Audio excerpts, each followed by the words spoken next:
지금부터 사랑과 기도로 만들어가는 생명 있는 방송 CHB 크리스찬 헤럴드 방송을 시작합니다.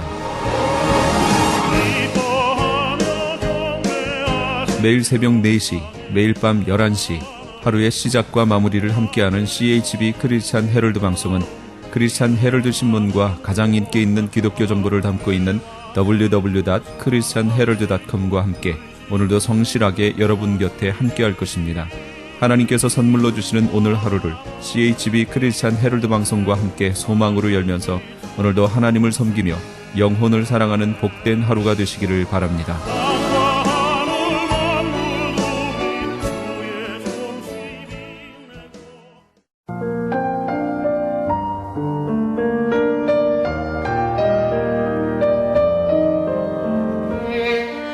영혼의 쉼터.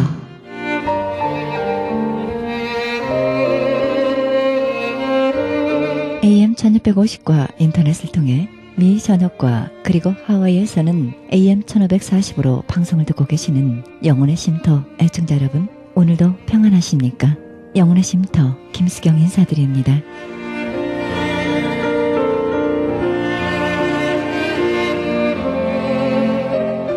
감사는 운동력을 지니고 있습니다. 누군가에게 감사를 표현할 때 그 사람을 평화롭게 만들고 그리고 역시 나를 기쁘게 만듭니다. 감사하는 마음이 없으면 사는 동안 결코 마음에 평화가 찾아오지 않을 것입니다. 감사가 없으면 행복도 찾아와 주지 않고요. 희망도 외면할 것입니다. 감사는 저절로 주어지지는 않습니다. 우리가 의지적으로 찾고 나누고 행해야 하기 때문이죠. 그래야 감사가 주는 진정한 평화를 맛볼 수 있지 않겠습니까? 감사는 다른 사람에게 보내는 감정이면서 나를 평화롭게 하는 가장 쉽고 빠르고 귀한 길이라 생각됩니다. 우리 주위에 고마운 사람이 있습니까?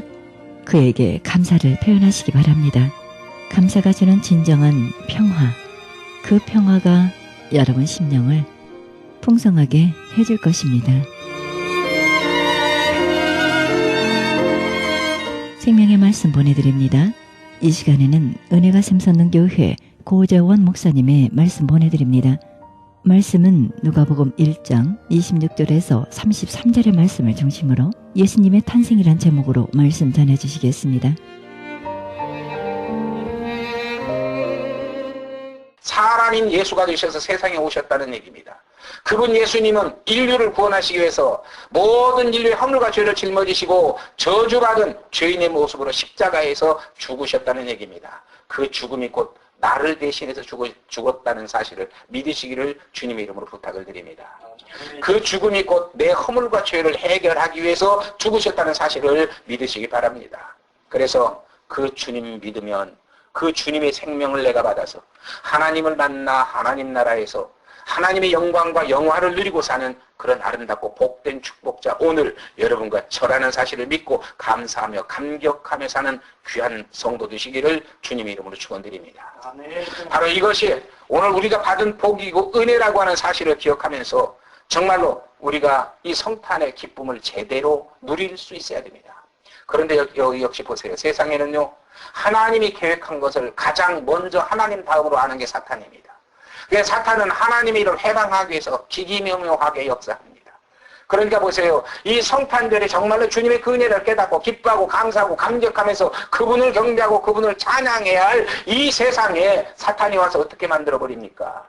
이날을 먹고 마시고 즐기는 일에 빠져버리게 만듭니다. 그러니까 하나님을 잃어버리고 육신의 말초신경을 자극하는데 몰두하게 만들어버립니다. 그래서 모두가 다 하나님을 찾지 못하고 지옥으로 떨어지게 만들기 위해서 역사하는 사탄의 역사라는 사실입니다. 그런데 더 안타까운 것이 있습니다. 바로 이 진리를 깨닫지 못하고 믿음의 사람이라고 하면서도 믿음의 백성이고 정말로 하나님의 일꾼이라고 하면서도 성도라고 하면서도 그저 이 크리스마스 날을 예배는 형식적으로 다른 날보다 좀 더 장식 아름답게 하고 우리 쉬운 날을 좀 한다면 오해 없이 들으시기 바랍니다. 조금 더 정성 들이고 조금 더 헌금 더 하고 조금 더 기쁘고 그리고 적당히 지내고 나서 어서 가서 세상에 가서 먹고 마시고 즐기는 일에 탐닉하고자 하는 그것이 내 마음을 사로잡을 때가 너무 많다. 그렇게 사로잡힌 마음들이 너무 많다. 이런 사실입니다. 참으로 안타까운 일인 줄 믿습니다. 그러므로 여러분과 내가 이 진리를 깨달았다면 이제부터 정말 우리가 하나님의 은혜를 바로 깨닫고 알고 받아야 될 줄 믿습니다. 네. 그래서 이제 오늘 우리 제목이 뭡니까? 마리아의 신앙과 축복이라고 그랬습니다. 마리아의 신앙과 신앙 외에 하나님이 내린 복이 그러면 뭐냐 하는 겁니다. 오늘 본문에서 보면 먼저 26절이야 30절을 보면 요약해서 한마디로 요약하면 하나님의 은혜를 받게 하신다 그렇게 증거하고 있습니다. 그러니까 하나님이 이런 마리아 같은 아름다운 신앙을 가지고 그 심령 안에 예수를 잉태해서 품고 사는 믿음의 사람에게는 하나님의 은혜를 주신다는 겁니다. 여러분 이것을 요약하면 하나님이 가브리엘 천사를 마리아에게 보내셔서 그녀가 하나님의 은혜 받은 자임을 알려줍니다. 이제부터 그녀는 두려워하지 않게 해주신다고 약속하십니다. 주님이 함께 해주신다고 약속하십니다. 오히려 평안하도록 도우신다고 약속하십니다. 그리고 주님이 역사하셔서 지켜주신다고 약속하십니다. 이게 뭡니까? 하나님의 은혜인 줄 믿습니다. 그래서 오늘날 하나님의 은혜 받았다고 하면 그럽니다. 여러분 이에 편승해가지고 또 그렇게 강단에 서서 하시는 분도 계시지만 우리 정말로 정신 차려서 해야 됩니다.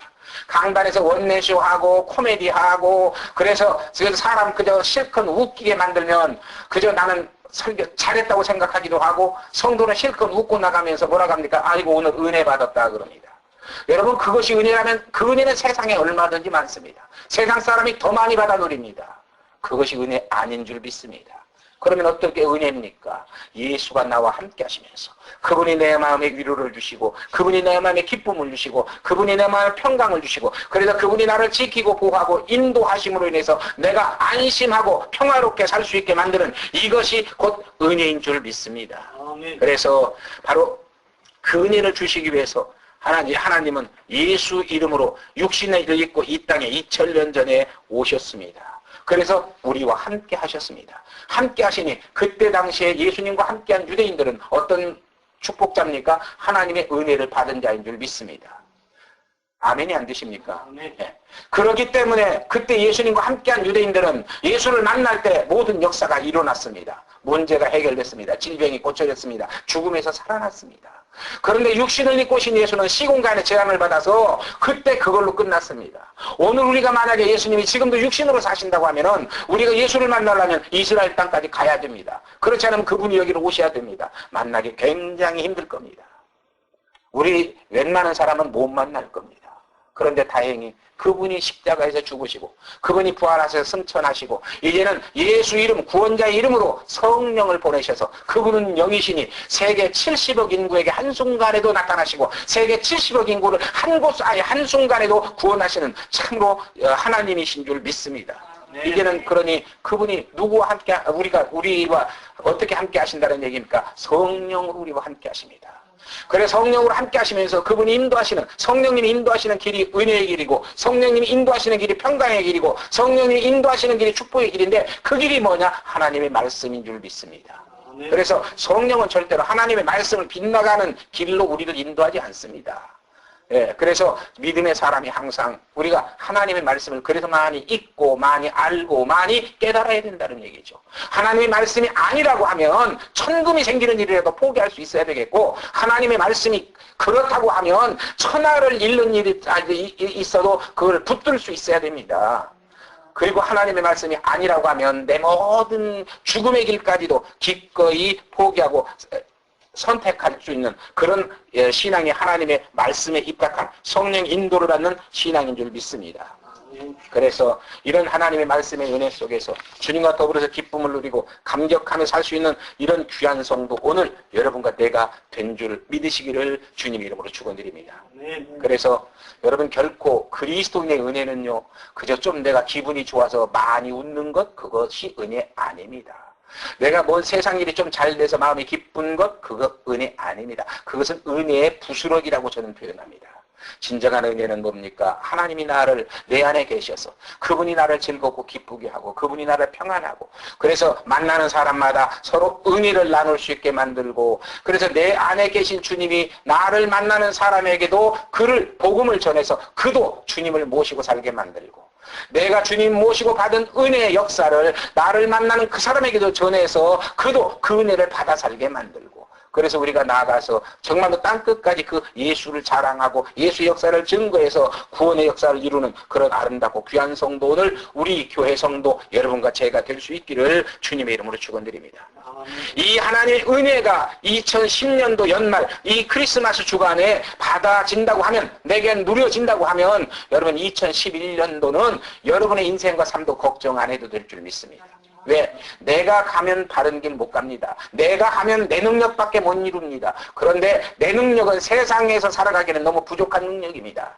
내가 바라는 건 너무 작은 겁니다. 그런데 주님이 내 안에서 나와 함께 하시면서 이루게 하시는 것 그것은 세상을 이기는 능력인 줄 믿습니다. 그건 세상을 정말로 승리하게 하고 성공하게 하는 그런 축복의 은혜인 줄 믿습니다. 이런 은혜 받은 우리가 됐다는 사실 정말로 감사하고 감격해야 됩니다. 왜 그렇습니까? 바로 아까도 말씀드렸지만 666의 시대가 온다면 주님이 다시 오시는 시대가 온다면 그때 우리는 어떻게 그걸 이겨낼 수 있습니까? 여러분 목사인 저 이겨낸다고 절대 장담 못합니다. 한번 생각해 보세요. 사흘 굶으면 우리 뭐 한다고 하죠? 속담에? 담 안 넘을 사람 없다고 그러잖아요. 목사는 사람 아닌가요? 그러니 목사도 사흘 굶어보세요. 먹을 것 찾아요. 저는 한 끼니만 좀 굶어도 어지러지래가고 사람도 빵으로 보인다고 제가 그렇게 표현을 합니다. 그런 내가 사흘을 굶었다? 어떻게 견뎌냅니까? 그런데 사흘 굶고 먹을 것이 보장된다면 견딜 수 있어요. 그런데 이건 끝까지 내게 돌아오지 않는 일입니다. 그러면 이건 못 견디는 겁니다. 죽어야 되는 겁니다. 이런 때도 하나님이 구원하셨다는 사실을 성경은 창세기 6장에서 말합니다. 노아에게 하나님의 은혜가 임했습니다. 그랬더니 홍수 심판에서 이 코로 호흡을 하는 기식하는 모든 동물과 인간이 다 죽어버렸는데 노아의 8식구는 산 줄 믿습니다. 내가 하나님의 은혜 받은 것이 별것 아닌 것 같아도 내 믿음으로 인해서 내 가정이 내 교회가 내 가족이 내 자식이 정말로 주님의 은혜 가운데 기쁨을 누리고 평강을 누리고 복되게 살 수 있다고 한다면 예수의 목숨 걸 수 있지 않느냐 이 말입니다. 예수를 위해서 정말로 헌신하고 희생할 수 있지 않느냐 이 말입니다. 이런 정말로 귀한 은혜 받은 복된 성도가 여러분과 저라는 사실을 기억하면서 이 은혜 끝까지 지켜나가는 귀한 성도 되시기 바랍니다. 하나님이 마리아의 신앙에 내린 축복이 뭡니까? 오늘 보면 31절이야 33절을 요약해보면 두 번째로 하나님의 영광을 누리게 한다. 그렇게 증가하고 있습니다. 자, 요약하면은 네가 낳을 아들은 보통 아들이 아니다. 네 아들이 아니다. 그 이름은 예수라 해라. 예수 이름이 뭡니까? 인류를 자기 백성을 저희 주에서 구원할 자 이름입니다. 그래서 그는 저가 큰 자가 되고 지극히 높으신 이 아들이라 일컬을 것이다. 하나님의 아들이라는 얘기입니다. 그래서 너희 조상 다윗의 즉 자리를 주어서 영원히 야곱의 집에 왕노릇하게 하실 것이다. 그리고 그 나라는 무궁할 것이다. 그리고 너는 그 축복의 바로 사람이라고 증거한 줄 믿습니다. 그래서 여러분 우리 속담에 그런 말 있죠. 원님을 태우고 가면 말 위에다 원님을 태우고 마부가 막 고삐를 잡고 가면 모든 사람들이 고을 사람들이 누구에게 절을 해요? 원님에게 절을 합니다. 그러면 마부는 어때요? 같이 절받는 거죠, 뭐까지 거. 그 사람이 나한테 했다고 하든 안 했다고 하든 상관없는 겁니다. 마부가 고삐 잡고 지금 가는데 위에 원님이 타고 있는데 모든 고을 사람들이 원님에게 절하면 나도 받는 거예요. 폼 한번 잡아보는 거예요. 예. 그런 속담이 있듯이 여러분 생각해 보세요. 만왕의 왕이요 만주의 주신 예수 그리스도 그분이 정말로 내 안에 들어와서 나와 함께 하신다고 하면 그분이 내 안에 계심으로 인해서 이루어지는 하나님의 영광이 내 것인 줄 믿습니다. 네. 그래서 정말로 주님과 함께 왕노릇하는 그런 영광이 바로 잠깐 주어졌다가 사라지는 세상 것하고는 다르다는 얘기입니다. 여러분과 내가 정말로 비지땀 흘려가면서 돈 좀 모아보세요. 그것이 영원히 내 것 됩니까? 아닙니다. 모아놓으면 모으느라고 비지땀 흘리고 수고하고 피 흘린 그 모든 곳에 다 써야 됩니다. 먹는 데 써야 되고 약 먹어야 되고 그 건강 위해서 뭐 또 병원에 가야 되고 다 사라집니다. 저는 젊은 애들, 우리 애들하고도 가끔 얘기하면 그렇습니다. 젊으니까 아주 쟤네들 꿈이 대단하거든요. 그래가지고 자기들은 절대 저렇게 실패하지 않고 살 것으로 착각하고 있거든요. 그러면 아버지가 격려는 해주지만 그렇습니다. 마지막에 꼭 한마디 하는 거 있어요. 그분들도 다 너희 때는 너희같이 그런 생각 갖고 사신 분들이다. 그런데 그분들도 한때 돈도 벌어본 분이고 자리도 높이 올라간 분이고 가본 분이고 세상도 한번 누려본 분이고 지배한 분들이다. 그런데 그것이 절대로 영원히 내 것이 아니다. 잠시 잠깐 하면 사라졌기 때문에 그것이 사라지고 나서 이제 기운 없고 힘 없고 능력 없어서 더 다시 그 자리에 못 올라가니 당하는 어려움이다. 그러니 너희도 젊을 때부터 지혜를 갖고 정신 차려서 잘 준비해라. 그런 얘기를 합니다. 아무튼 중요한 건 세상 것은 잠시 잠깐이라는 얘기입니다. 그러나 하나님이 나와 함께 하셔서 내 안에 계신다면 내가 구원받아서 그 영광은 언제까지요? 지금부터 영원까지다. 아멘. 이 땅에서부터 천국까지다. 그래서 영원한 축복을 받은 영광의 주인공, 오늘 여러분 세상의 대통령 뭡니까 오바마가 아니고 한국 대통령 이명박 씨가 아니고 누구예요? 여러분과 저인 줄 믿습니다. 아멘. 그래서 이런 복받은 이런 영광의 주인공이 됐다고 하는 사실을 우리는 정말로 실감할 수 있어야 됩니다. 여러분이 영적인 눈을 뜨고 보면은요, 오늘도 사탄은 내 앞에 얼마든지 죽음의 환경을 펼쳐놓을 수 있습니다. 그런데 우리 주님이 보시고, 야 이놈아, 이놈은 아니 죄송합니다. 야 이놈아, 이 사람들은 내 자식들이다. 네가 감히 손도 대지 말아라 하고 그 죽음의 모든 여건들을 다 없애주시는 줄 믿습니다. 아멘. 사탄은 오늘도 우리가 걸어가는 앞길에 돌 위에 넘어지고 자빠지고 코피나고 죽을 일 얼마든지 만들고 있습니다. 그러나 하나님이 정말로 성령 하나님이 보시고 그것을 다 피하고 제해 주셔서 평탄한 길 만들어 주셔서 안전하게 가도록 축복하시는 분이 우리 하나님이신 줄 믿습니다. 정말 이런 역사가 한때가 아니고 지금부터 영원까지, 여기서부터 천국까지 내가 영원히 받아 누릴 하나님의 은혜고 축복이라고 하는 이 사실을 깨닫는다고 하면, 이 사실을 믿는다고 하면 오늘 우리 속된 말로 말합니다. 인생 살만 나지 않아요? 아직 표정을 한 번도 안 바꾸시면. 예, 오브콜스 살만 나죠. 예, 살만 나죠. 정말로. 그런데 그게 믿어져야지. 목사님은 날마다 강단에 서면 그렇게 얘기하시는데 내 인생에 뭐 달라지는 게 있어야지. 한번 믿음을 갖고 예수를 중심에 모시고 한번 살아보시기 바랍니다.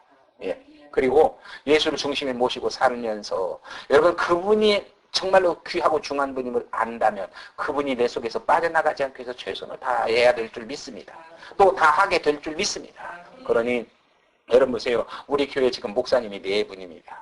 목사님이 4분이 나름대로 파트에서 지금 다 여러분을 위해서 이것저것 다 준비하고 계획하고 진행해 나갑니다. 그것이 다 뭡니까? 여러분의 그 복을 마귀가 뺏어가지 못하도록 지키고 보호하기 위한 역사인 줄 믿습니다.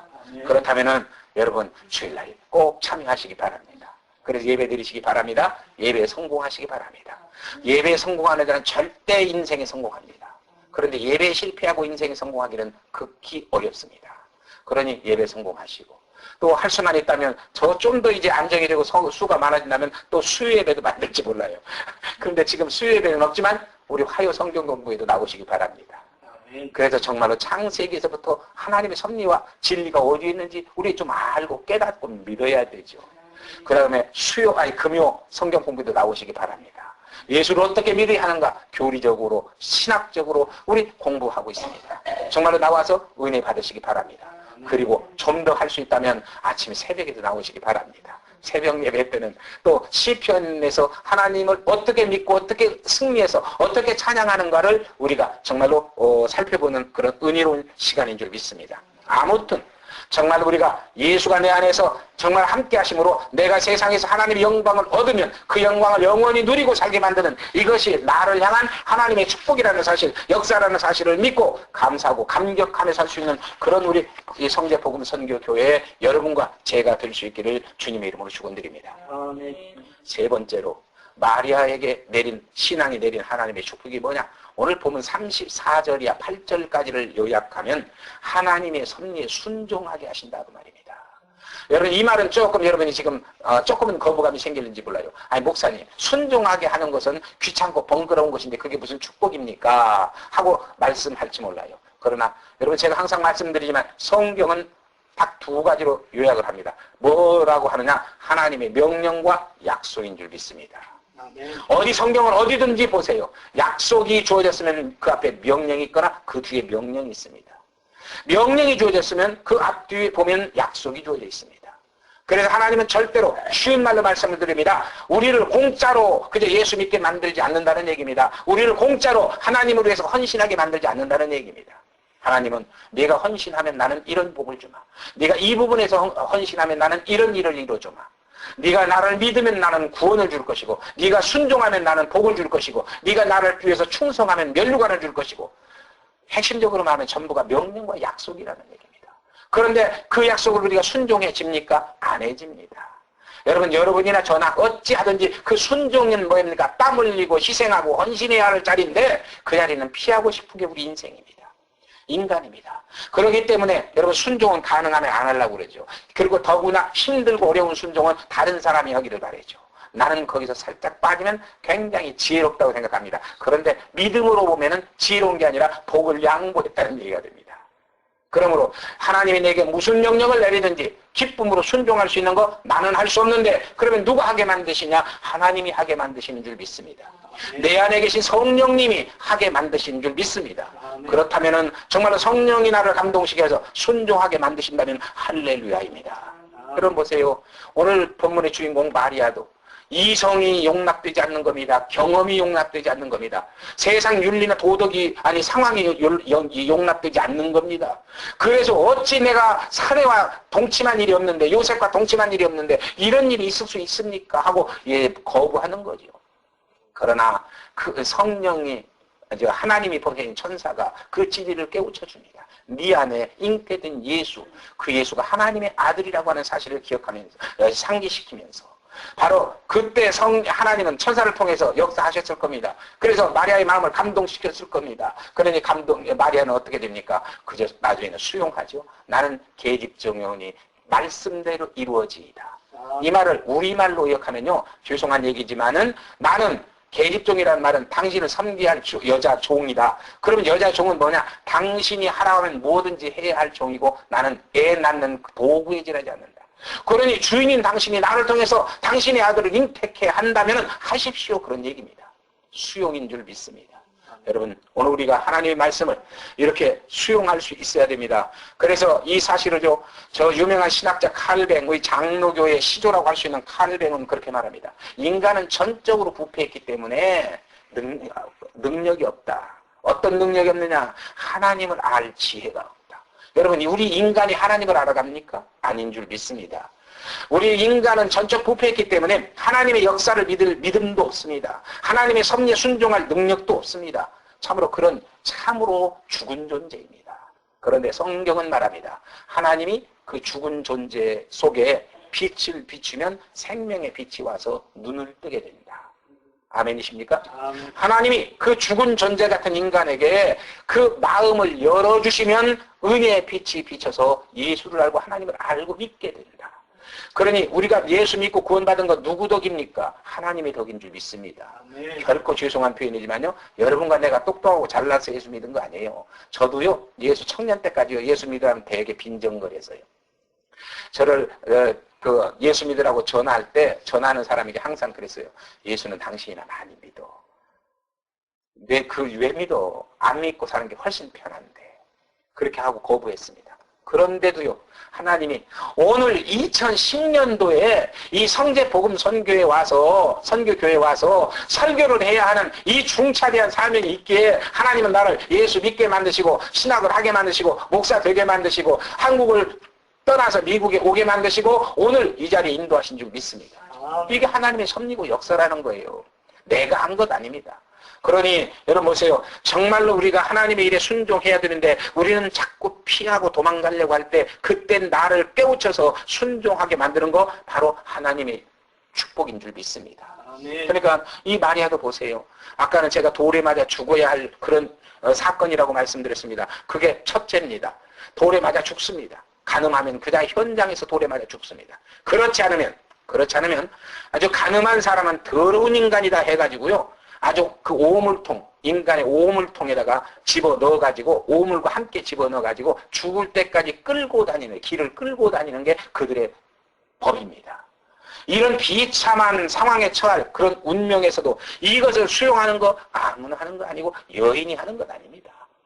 하나님이 정말로 그래서 요즘 카톨릭에서는요, 이 마리아를 하나님이 얼마나 높여주셨습니까? 카톨릭에서는 예수는 아들이니까 예수보다는 아버지인 하나님 앞에 백그라운드가 아내가 더 훨씬 더 수월하다. 그래가지고 마리아를 믿어야 된다 해서 항상 카톨릭에서는 예수 이 얘기는 하지만 주인공은 마리아입니다. 이게 바로 세상에서 하나님이 높여주시니 정말로 기독교의 모체인 카톨릭에서 이렇게 마리아를 인정하고 높여준다는 사실도 우리는 알아야 됩니다. 바로 그래서 향유를 부은 여인에게 그렇잖아요. 네가 왜 그 여인을 괴롭히느냐. 그 여인은 내게 장례를 위해서 좋은 일을 했다. 그러니 어디든지 복음이 전해지는 곳에는 이 여인이 한 일도 그대로 전하리라. 우리 주님 말씀하신 줄 믿습니다. 이것이 하나님의 그 축복자가 누리는 영원한 축복과 영광이라는 사실을 기억하시기 바랍니다. 그래서 이런 축복의 영광을 얻어서 정말로 살기 위해서 하나님은 나를 사로잡고 정말 우리를 순종하게 만드신다는 겁니다. 여러분 2010년도 이제 한 해가 다 저물어 갑니다. 여러분 2010년도를 보내면서 지금 상황이 어떻습니까? 여러분 문제가 있습니까? 그 문제가 상당히 괴롭고 힘들고 어려워 보입니까? 아니면 상황이 나빠요? 그래서 그 나쁜 상황을 도저히 해결할 길이 없습니까? 아니면 계산이 안 됩니까? 걱정됩니까? 근심됩니까?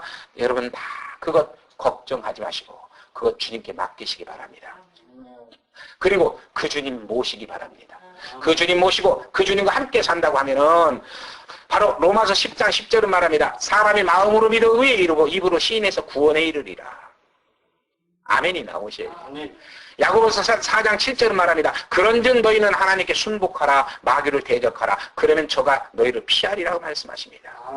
요한복음 16장 33절에는 세상에서는 너희가 환난을 당하나 담대하라 내가 세상을 이겼노라고 말씀하십니다. 여러분 이 전지전능하신 하나님 그분이 성령으로 오셔서 오늘 우리 안에 오셔서 우리를 사로잡고 함께 하신다면 우리는 정말로 복받은 자인 줄 믿습니다.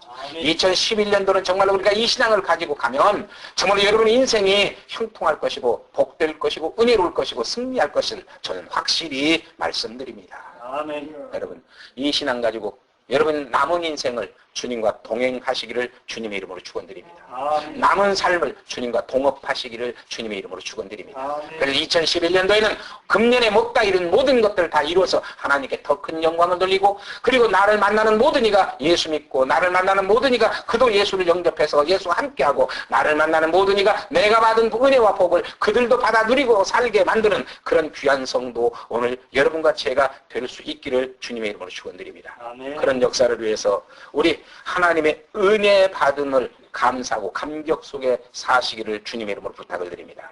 그리고 하나님의 영광이 여러분에게 임했다는 사실을 믿고 담대하게 정말로 용기 있게 믿음으로 사는 여러분 되시기를 주님의 이름으로 축원드립니다.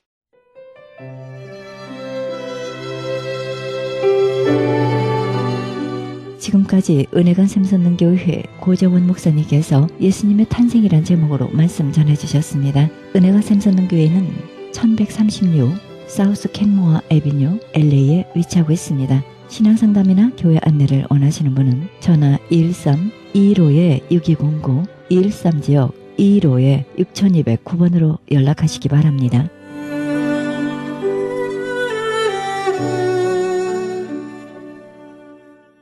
지금 여러분께서는 AM 1650과 인터넷을 통해 미 전역과 전 세계로 그리고 하와이에서는 AM 1540으로 방송되는 크리스천 헤럴드 방송의 영혼의 쉼터 함께하고 계십니다.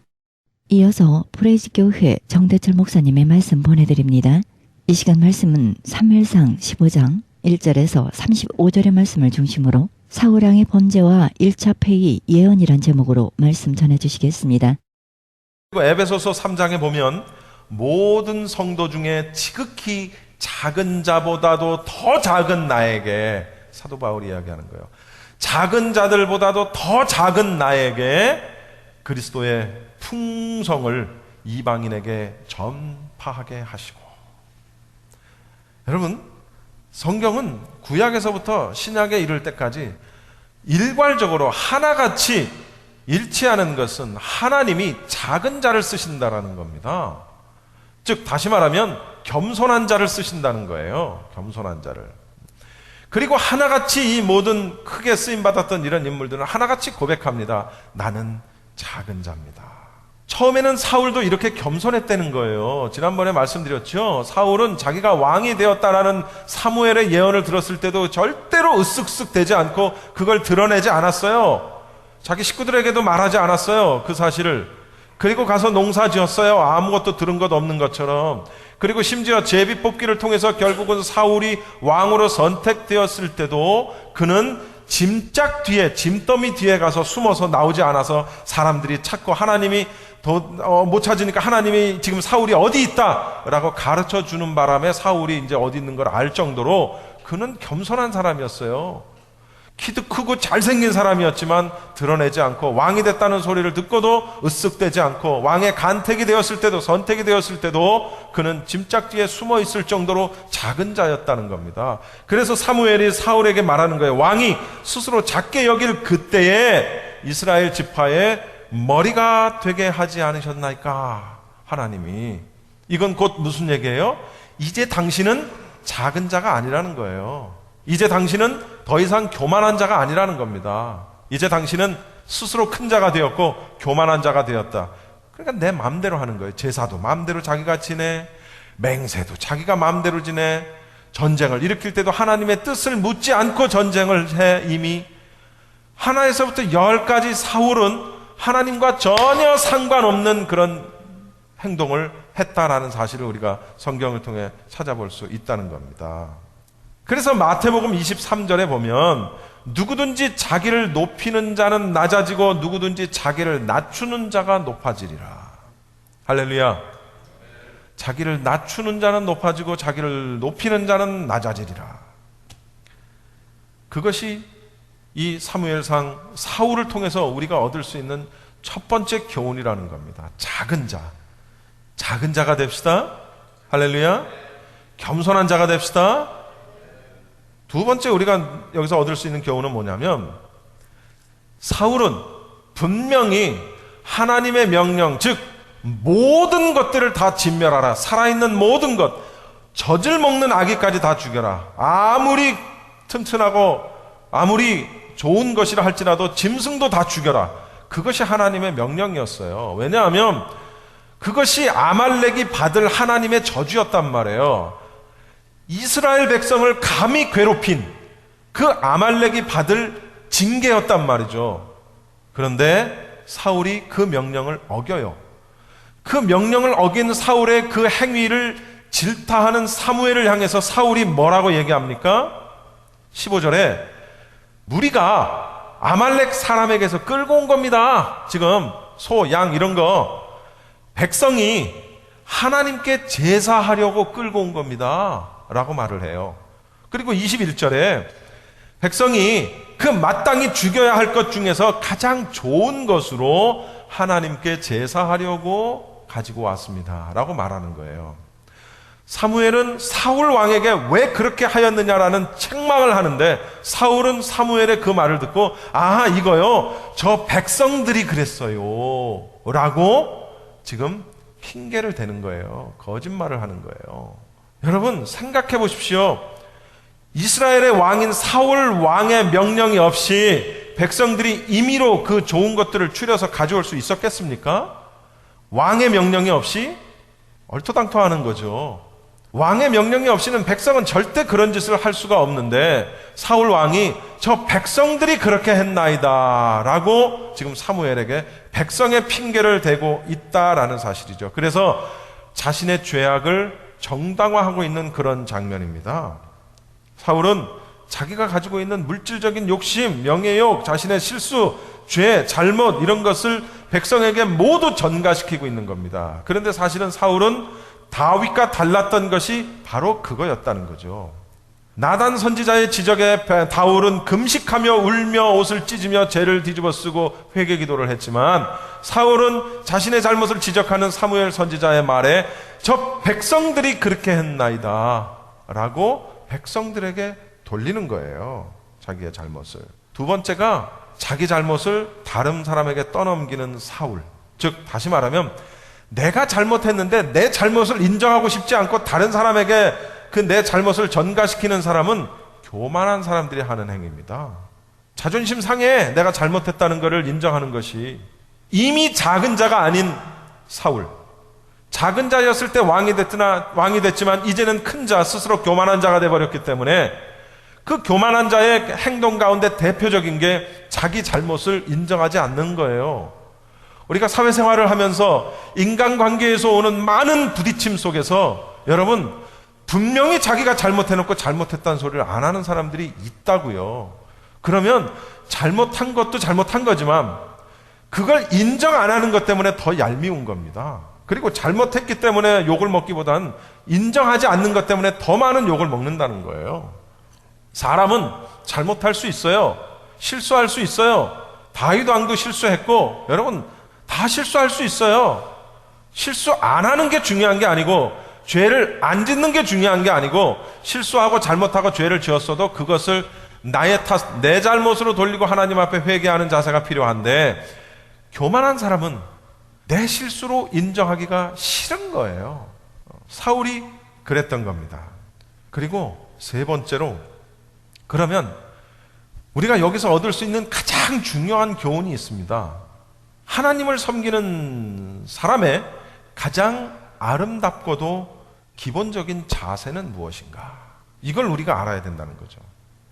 하나님을 섬기는 자의 가장 아름답고도 기본적인 삶의 자세는 무엇인가? 여러분, 하나님께서 다 진멸하라고 명령했지만 그렇게 하지 않은 이유가 하나님께 제사를 드리기 위함이라고 사울은 사무엘에게 말했어요. 그랬더니 사무엘이 22절에 사울 왕에게 이야기합니다. 여호와께서 번제와 다른 제사를 그의 목소리를 청종하는 것을 좋아하는 것 같이 좋아하는 줄 아십니까? 이해하셨죠? 하나님이 당신의 명령과 말씀을 순종하는 것을 굉장히 좋아하시는데 제사 지내는 것도 그렇게 똑같이 순종하는 것처럼 똑같이 좋아하시는 줄 아십니까? 아니라는 거죠, 지금. 그게 아니라는 거죠. 그러면서 순종이 제사 지내는 것보다 낫고, 듣는 것이 수컷 양의 기름보다도 좋습니다. 라고 충고하는 겁니다. 물론 때는 늦었지만 아무리 훌륭한 의식과 아무리 훌륭한 예배라고 할지라도 하나님의 말씀에 순종하는 삶보다는 못하다는 겁니다, 여러분. 할렐루야. 지금 여러분이 여기 와서 예배하고 앉아 계시는데 여러분 스스로에게 질문하십시오. 내가 정말로 하나님 앞에 참 예배를 드리고 있는가? 여러분 스스로에게 질문해 보시기 바랍니다. 내가 지금 참 예배하고 있습니까? 저는 모르겠지만 모릅니다. 하나님과 여러분 스스로만 아시겠죠. 내가 하나님 앞에 참 예배를 지금 드리고 있는가? 하나님이 지금 내 예배를 받으시는가? 저는 예배에 대한 중요성에 대해서 무척 많이 강조했습니다.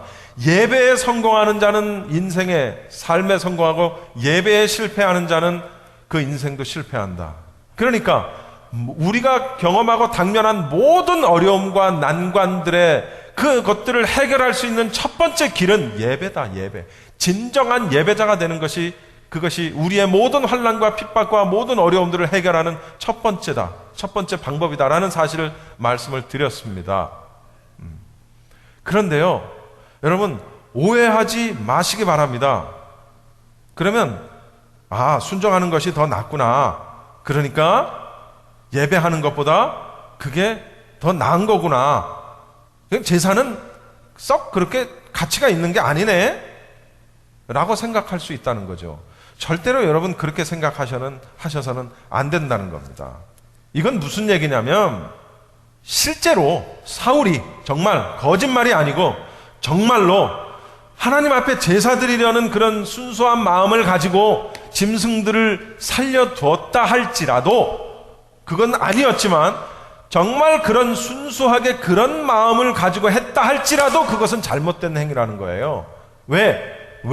그것은 하나님이 원하시는 게 아니었기 때문에.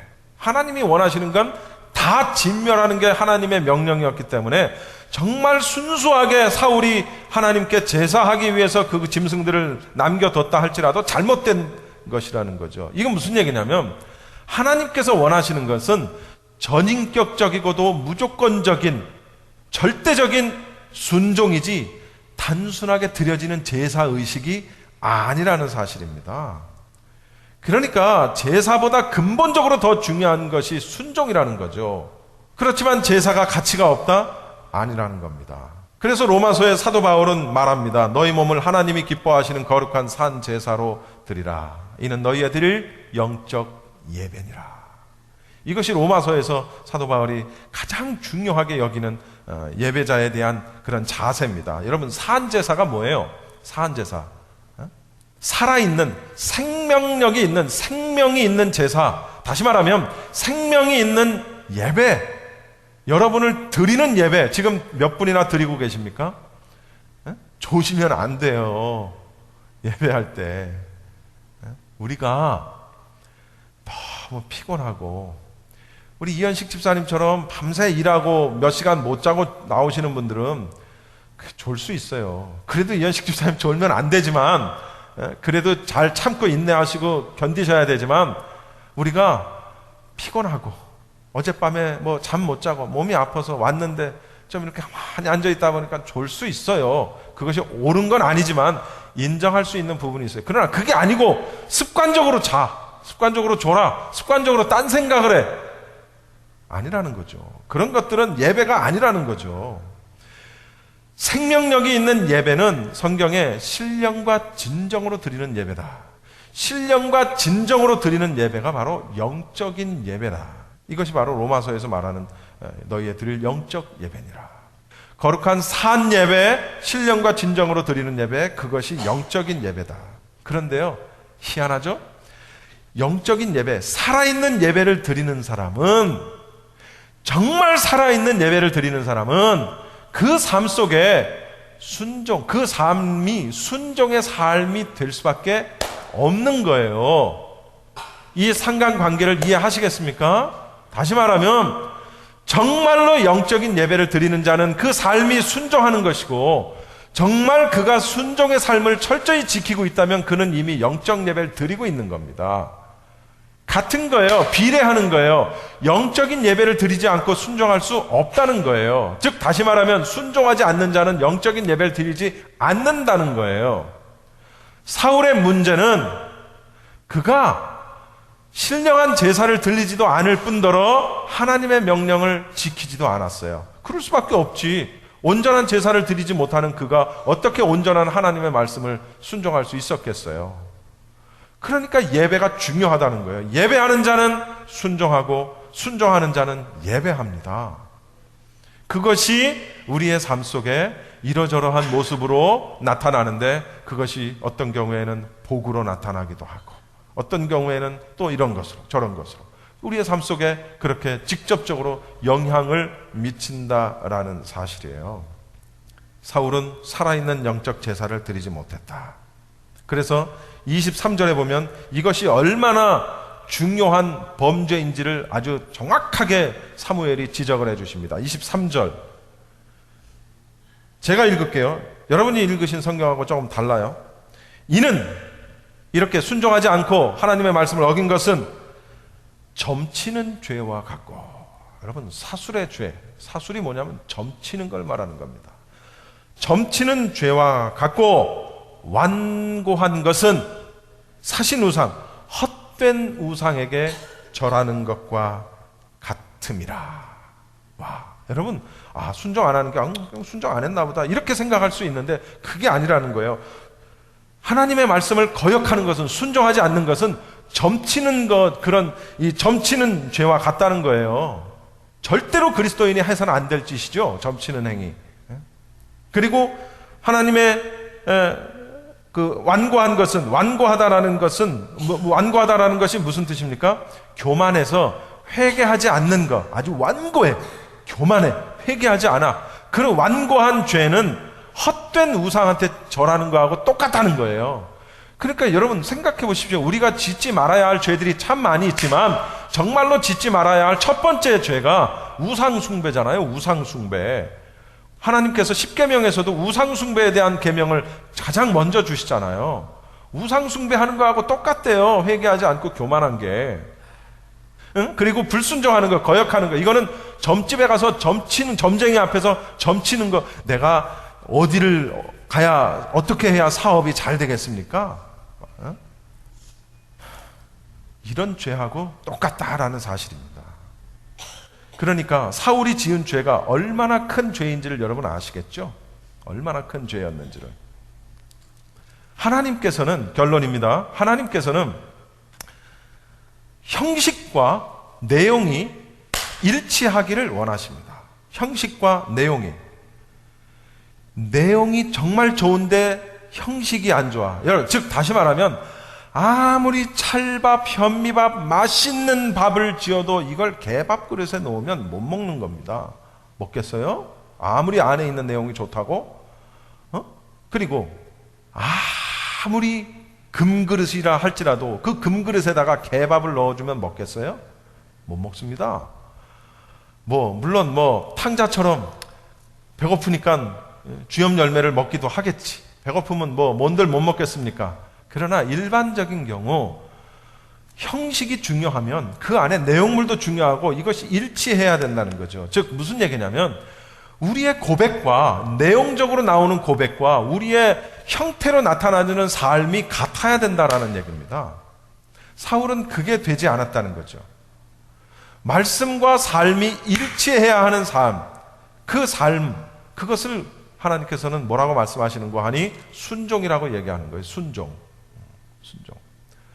순종이 굉장히 중요하다는 거예요. 그러니까 우리 그리스도인들이, 믿는 사람들이, 소위 얘기해서 신앙생활을 한다는 사람들이 지켜야 할 덕목이 여러 가지가 있습니다만은 그것 중에 대표적인 게 순종이에요. 순종은 아무나 할 수 있는 게 아니기 때문에 겸손한 자, 하나님의 영이 그 안에 거하는 자, 하나님의 사람, 그리스도인, 그만이 그 순종이라는 것을 할 수 있기 때문에 그리스도인의 가장 큰 덕목이 순종이에요. 그래서 대충 예배 드리는 것보다 순종하는 게 더 낫다라고 주장할 정도로, 이렇게 지적할 정도로 순종이 굉장히 중요한 겁니다. 그래서 찬송가 379장에 주의 말씀 듣고서 준행하는 자는 반석 위에 터닫고 집을 지은 것 같다. 이렇게 말씀하시는 거예요. 그래서 반석 위에 집을 졌으니까 비가 오고 물이 나고 바람 불고 어떤 것들을 당해도 반석 위에 세운 집은 절대로 넘어지지를 않는다는 겁니다. 순종하는 삶이 바로 그와 같은 삶이라는 거예요. 어느 때는 순종하고 어느 때는 순종하지 않고 하는 것이 아니라 일심으로 우리의 삶이, 정말 우리가 그리스도를 우리의 주로 고백한다면 우리의 삶 속에 순종의 열매가 우리 가운데 있어야 된다는 사실을 여러분 절대로 명심하시기 바랍니다. 할렐루야.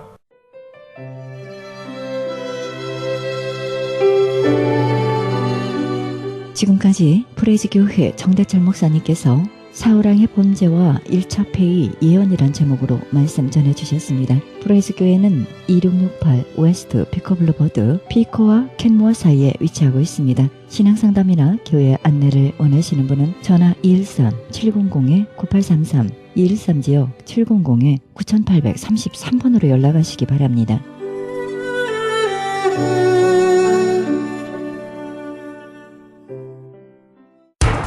기적의 영양제 M3를 아십니까? 무슨 병에 걸렸던지 큰 효과를 준다는 그 신비한 기적의 영양제. 혈액에 영양을 공급하여 힘이 생기니까 피곤하지 않고 이제는 지팡이 없이 걸을 수 있다고 많은 분들이 간증을 합니다. 혈액 해독, 기력 회복, 뼈 골수 영양 공급, 심장, 뇌, 혈전 용해. 유태인 회사가 제조한 특수 영양제. M3. 혈액순환을 잘 되게 하는 최고급 영양제. M3. 크던 작던 아픈 곳이 있다면 M3. 213-435-9600, 213-435-9600번입니다. 정직한 마음으로 권해드립니다.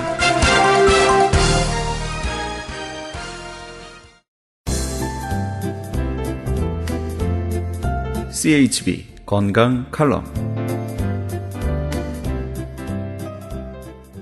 안녕하세요. 청한의원의 김철 한의사입니다. 오늘은 폐렴에 대해서 알아볼까 합니다. 폐렴은 영어로는 뉴모니아, 나이가 많이 드신 분들이 사망 원인 중에 하나가 폐렴이라는 그러한 보고가 한국에서 종종 많이 들리고 있습니다. 또 나이가 들어서 이제 면역 기능이 떨어져서 암 발생률이 높아서 또 그 암 발생률의 크나큰 원인이 고령화, 또 그 다음에 나이가 드신 분이 그 면역 기능의 저하로 인해서 폐렴으로 안타까운 경우가 많은데요. 우리가 오늘 이제 한의학적으로 폐렴을 어떻게 고치나에 대해서 좀 알아볼까 합니다. 이 폐렴은 이렇게 우리 한방에서는 풍온, 즉 바람과 뜨거운 그러한 기운에 의해서 생길 수 있다, 이렇게 얘기를 하죠. 그래서 이 풍열병, 같은 감기라도 풍한이 있고 풍열이 있는데요. 이거는 뭐 이제 오늘날 바이러스로 얘기를 하자면 유행성 감기 중에 열을 많이 내게 하는 그런 바이러스가 있냐 하면은, 독감이 있냐 하면은 어떤 감기는 좀 덜덜덜 떨리게 하는 그런 경우가 있죠. 그런데 이런 풍열병에는 이렇게 우리 몸에서 구강, 또 이 코로 이제 침범을 하게 돼 있는데요. 이런 경우에 그 옛날에 엽천사라는 한의사가 있었습니다. 중국에. 이분이 얘기하기를 풍원병은 우선 그 빠르게 우리 몸에 이 피부로 인해서 많은 이제 힘든 경우를 나타낸다. 그래서 풍온 폐병에 대해서 상세하게 온병론에서 얘기를 했는데요. 그래서 이런 경우는 우리가 이제 신랑한 약을 씁니다. 이게 무슨 말이냐? 약간 매콤하면서도 차가운 성질이 있는 그런 약들을 썼을 때 좋은 효능이 있고요. 그래서 우선 선폐지품 그런 약들을 쓰죠. 우리가 예를 들면은 뭐 페모라든지 길경, 비파엽, 어성초 이런 약을 썼을 때 좋은 효과를 발휘할 수가 있고요. 그 다음에 이제 우리가 그 초기에 열이 나면서 많이 춥다든지 기침을 하고 이랬을 때는 맥이 굉장히 이렇게 부맥, 상맥이 납니다. 이 말이 뭐냐면 맥이 좀 붕붕붕 뜨면서 빠른 속도의 그 어떤 맥박의 흐름이 있는데요. 이런 경우도 우리가 이제 신랑한 약을 써서 박하, 주겹, 우방자, 금은화, 영교 이런 약을 썼을 때 잘 선처해서 쓰게 되면 좋은 효과가 있습니다. 그 다음에 또 열이 너무 이렇게 많이 났을 때는 기분증에 병이 있다. 이럴 때는 황금이나 석고, 노근, 대청엽, 팔랑건 이런 약을 써가지고 초기에 더 빨리 이런 힘들게 되는 그런 거를 막을 수가 있고요. 실례로 또 1800년도 말에 이 심한 이런 독감으로 중국에서 참 많은 이런 많은 사망의 원인이 된 한 지역이 있었는데 또 이 한방으로 좋은 이런 결과가 있었다 하는 보고를 들은 적이 있습니다. 어찌됐건 간에 폐렴 한방으로 초기에 잡으면 많이 좋고요. 일례로 들어보면은 한 분이 이 머리가 아프고 목구멍이 아프고 열이 뭐 39도 막 40도 이렇게 올라오고 힘든 경우가 많았죠. 가래가 많이 노래지고. 근데 이거는 우리 한방에서 풍원 습으로 봐가지고 청열시키면서 해서 화습시키는 약을 썼을 때 좋은 효과가 있었습니다. 어성초라든지 활석, 과루피, 비파엽, 편두, 청호. 그래서 우리 처방을 잘 보면은 정확하게 진단을 했을 때 놀라운 효능이 있다 하는 것을 알 수가 있고요. 이렇듯 그 한방에서도 이렇게 힘든 그런 질병에 잘 원인 치료를 해서 치료를 하게 되면은 좋은 효과가 있다 하는 것을 말씀드릴 수가 있겠습니다. 오늘은 폐렴에 대해서 알아봤습니다. 감사합니다. 지금까지 청한의원 김철 원장님이었습니다. 청한의원 전화번호는 LA지역 213-385-5833, 오렌지 카운티 714-636-1412로 연락하시면 70% 할인 혜택도 있습니다.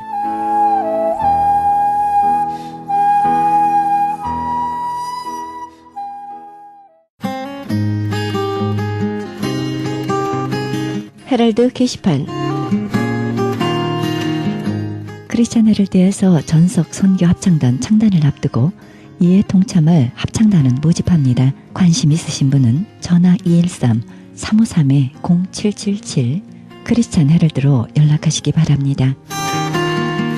가나선교회에서 조선족 고아 자녀들을 위한 후원자 모집합니다.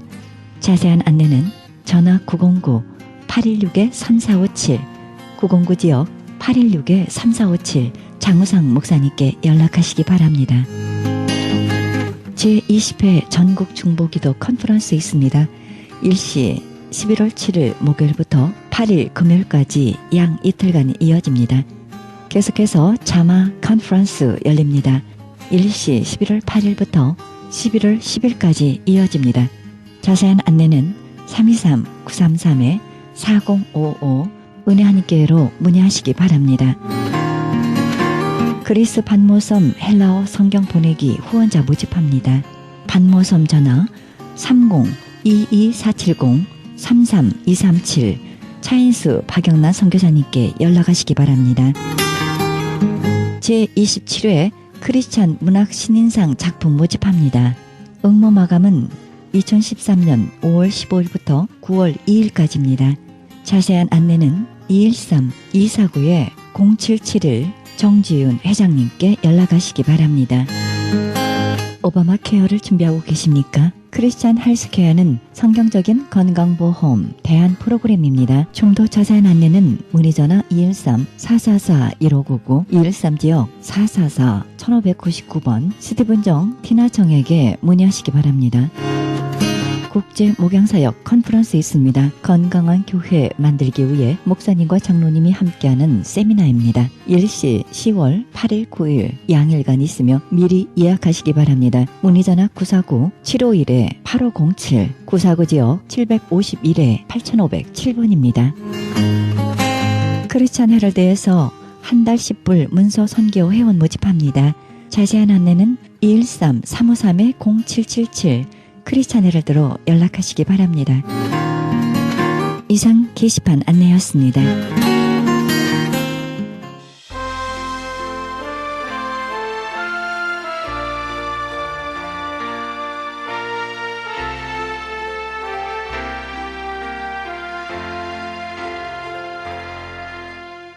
하나님께서는 우리가 믿음을 통해 초자연적인 일들을 이루도록 하시기 위해 하나님께서는 우리에게 경험이나 지식을 내려놓고 하나님만을 신뢰하기를 요구하실 때가 있습니다. 하나님께서 나와 함께 하실 때 모든 것을 더하게 하시는 하나님의 지혜를 우리는 신뢰해야 할 것입니다. 하나님께서 주시는 하늘의 지혜를 얻기 위해 모든 것을 다 내려놓고 하나님만을 의지하시기 바랍니다. 오늘도 하나님만이 내 속에서 일하시도록 기다리시기 바랍니다. 이 프로그램은 먹는 음이온 TM 포밀러 효과 좋기로 소문난 네이처 영양제센터에서 도움주고 계십니다. 지금까지 여러분께서는 그리스도의 복음을 가장 널리 가장 많이 전하는 크리스찬 헤럴드 방송에서 보내드린 영혼의 쉼터 함께 하셨습니다. 진행의 김수경이었습니다. 고맙습니다.